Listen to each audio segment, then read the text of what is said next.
Senate President Alan Peter Cayetano confirms Senator Bato Dela Rosa has left the Senate.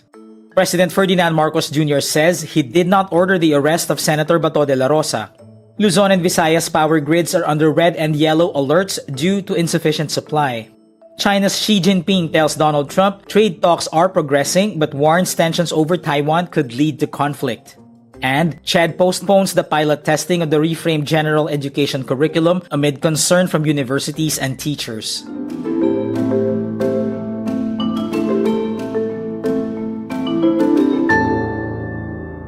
Senate President Alan Peter Cayetano confirms Senator Bato Dela Rosa has left the Senate. Cayetano says Senator Jinggoy Estrada called him early Thursday afternoon to confirm that Dela Rosa was no longer in the Senate. His exit comes hours after gunshots were fired inside the Senate building Wednesday night. But Cayetano claims he doesn't know where Dela Rosa is. Dela Rosa's lawyer Jimmy Bondoc is mum on the whereabouts of his client, noting lawyer-client privilege.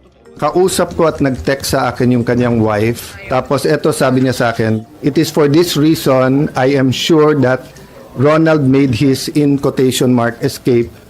He told me habang tumatagal kasi siya dyan sa loob ay mas nadadamay pa kayo. Alam naming hindi lulusubin ng NBI at CIDG and police o sino pang mga militar ang Senate kung wala siya sa loob." President Ferdinand Marcos Jr. says there were no standing orders from him or other officials in the executive to arrest Senator Bato Dela Rosa. Dela Rosa faces a warrant from the International Criminal Court over his alleged role in the war on drugs. Marcos releases his statement hours after gunshots were heard in the Philippine Senate. Meantime, Senate President Alan Peter Cayetano says the standoff began when the Office of the Sergeant-at-Arms fired a warning shot at NBI agents. The NBI agents were at the GSIS property adjacent to the Senate. In response, an NBI agent fired back before leaving the area. NBI Chief Melvin Matibag says the agents were on the GSIS side of the bridge connected to the Senate upon the request of the GSIS management. The National Grid Corporation of the Philippines announces red and yellow alerts over Luzon and Visayas grids due to insufficient power supply. As of May 14 to 2:30 p.m., the Luzon grid will be on yellow alert from 2 p.m. to 3 p.m. and 10 p.m. to 12 a.m. Red alert will be raised between 3 p.m. until 10 p.m. the same day. Meantime, as of May 14, 2 p.m., the Visayas grid will be under yellow alert from 10 p.m. to 11 p.m. Red alert will be raised from 3 p.m. until 10 p.m. the same day.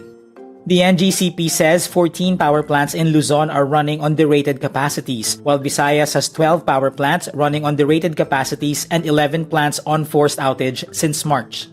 Energy Secretary Sharon Garin appeals to consumers to cut back on power consumption during peak hours.